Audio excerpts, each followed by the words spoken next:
Hmm. I picked the wrong time of day to do this stuff, huh? It's like exactly when the sun is like striking the tower behind me is when I want to start shooting. And it's like obviously I'm backlit to death, but I still have this blaring blue light in my face. So, so just bear with me as I just sit here and go blind from the light. So if I shut it off, this is what happens when I shut it off. This is what happens. Where's the thing? Where's this? Here it is. Oh yeah. Now it's like, yeah. Now I'm mystery man who's backlit. All right, so we gotta put this on. Doing my best here. That's intense behind me. That tower is. Welcome to the World Trade Center site, the symbol of American freedom. We are at the center of American freedom these days. So here's a story, I guess, that is worth repeating because people usually ask me this story. They're like, "Well, how are you here? And what did you do?" And yeah, it's a long story. Bear with me. Anyway, well, first thing is I the other video that I shot, I was talking about how I had this film career that really just went nowhere. It was just a joke. No one wants my films. No one wanted me. No one wants to hire me to make a movie. Like, it's just a friend of mine. That's it. And then it was like pretty much over. My sketch comedy stuff was over. Everything was just done. So, so you kind of reinvent yourself in life along the way, I guess. I don't know. I always did photography throughout that whole time. In high school, I studied photography. I know how to use a dark room and the chemicals back then when people used to do that. Um, so my photos were pretty good. If cinematography, photography, you got to be have a good eye. That's what people told me. So I got myself a nice Canon T3i, and then that I'm just waving to a friend of mine. Hi. It's okay. I'm just talking to myself because I'm a lunatic. So, so I got this Canon T3i, which was a good camera at that time, solid. So I was just taking photography. So I was doing, and since I'm kind of like a restless sort of guy, I was going around taking street photography. I thought like, yeah, just this, but surrealistic stuff, not really graffiti stuff, just more like I don't know if I would find like weird garbage, like a pile of black garbage bags and a pink teddy bear laid across them in some sort of dramatic pose or something. So found that stuff interesting. Or I once found a, a smashed up urinal, and then somebody stuffed it with an American flag into the pipes, I guess, and it was like full of feces. It was really, like, okay, well, that's a photo. When people used, back then, before Instagram, before you even had the smartphones, the cameras on the flip phones were pretty crappy. So I did that for a while. I would just walk the streets, pounding the pavement day after day, taking as many interesting taking as many photos that I thought were interesting. And I would enter them in contests. I would do this, that, and the other thing. And and I actually got into some places, some galleries, but like all in the Midwest or something. Just a lot of photo contests and just like photo contests back then, and like paying money and getting nothing in return, and spending a lot of money on prints too. So as time went on, um, and then there was this whole street art thing happening, and Banksy was doing stuff in New York at that time. I think it was like 2012, 2013, something like that. And I don't know, it was like a big thing. Like, it was street art, street art. I'm like, okay, I was never a street art guy. I was never a graffiti guy. I tried graffiti once or twice, kind of, and it was like, spray paint. I spray paint my name Okay, great. And I just have to do that 10,000 times all over the city.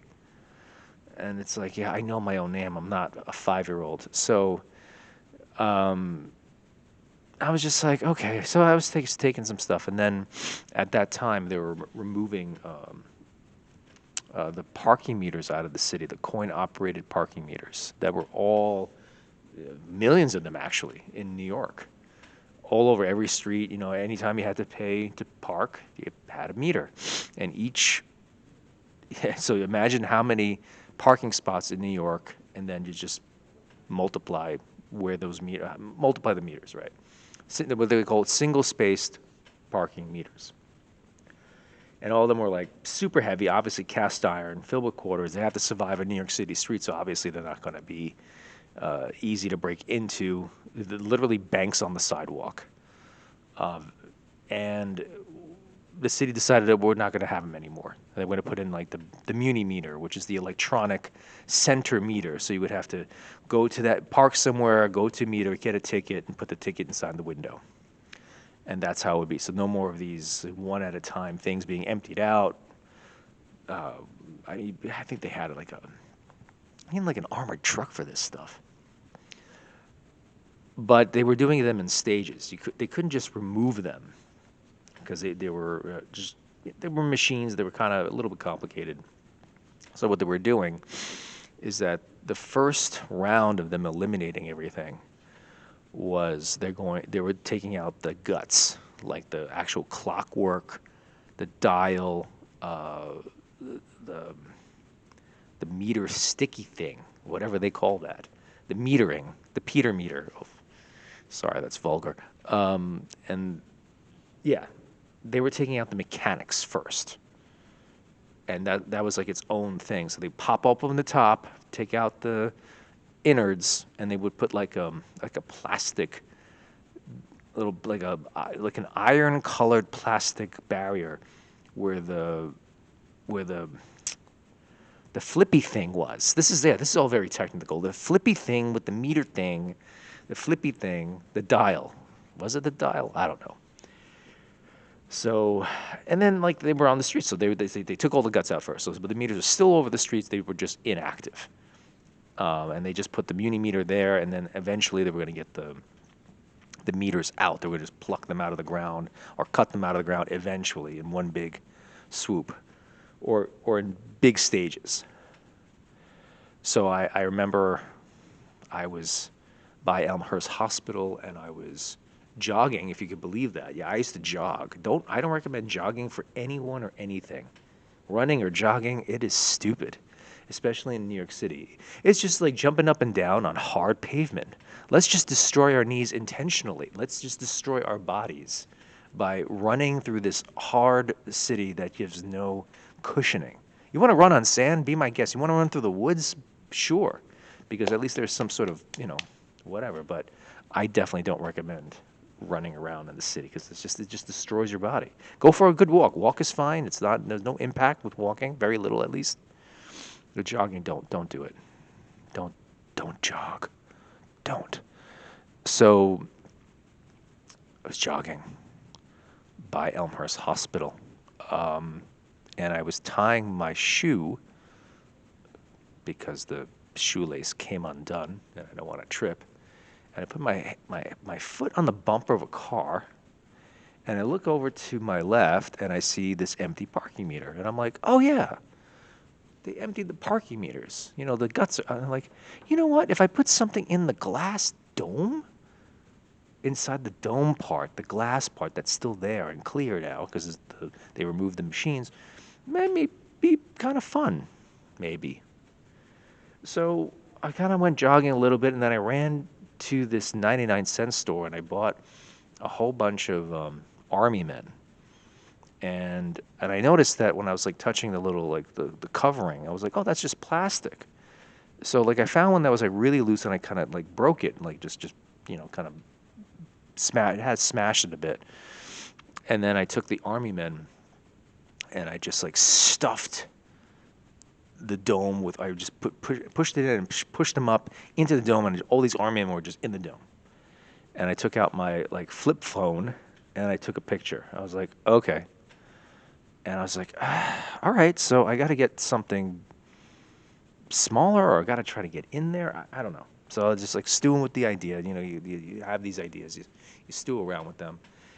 Um, and then and then I bought like these circus animals that were like smaller than the army men, because the army men were like this big, the animals were like that big. So I found like I took like a popsicle stick I found like on the street, and I glued these animals, these plastic animals, on top of the popsicle stick, and I slipped it inside, and it kind of there's a little stand in there where they had like the display of like how many minutes you would get per quarter. So there was like they would put a little sliver of a, I guess how much it cost to park there, and I just plink right there, and I was just like, okay, so it was like this lion and a goat. Maybe it was a panther. I don't know. It was like a predator and prey kind of thing. And then I took a picture of that with the Canon camera. And I was just like, yeah, Then I tried to get a little distance and try to get the back, the city blurry behind the the the the animals and stuff like that. So I was playing with like the focal length. I guess that's yeah. And so I was like, all right, that wasn't bad. Then I got then I got this astronaut, this big plastic astronaut with a caveman, but they were kind of too big, so I kept like playing around with these things, and I was like, okay, I need something smaller to make it build the scene. So I was like, oh, I can go to. I was on Amazon, and I knew this hobby shop in my old town of Richmond Hill, because I lived in Woodhaven, Richmond Hill, most of my life, and there was a hobby store there, and they sold the HO scale figures, like really small. And it's like and so I was like, oh, these will fit perfectly. Like I can put a lot of them in there. So I started building out these, like little two scenes of like, there was like I found there's an artist, and he was like sculpting a piece of stone, and he had a nude model in the room. So I built out this little tiny room of an artist sculpting and a naked model in that space, and I took a photo of that. Then I took a picture of a guy fishing, and then another one. And these are all just like little tiny, tiny, tiny sets, little tiny models. What else did I do? I don't even remember what I did. There was like people ballooning in a balloon. There was what else was there? Oh, and there was like a guy. They had like a guy taking a flash photo, and it was one of a woman like taking her top up, like it was just like, oh, okay, like so he was like, it was just really. Oh, and old lady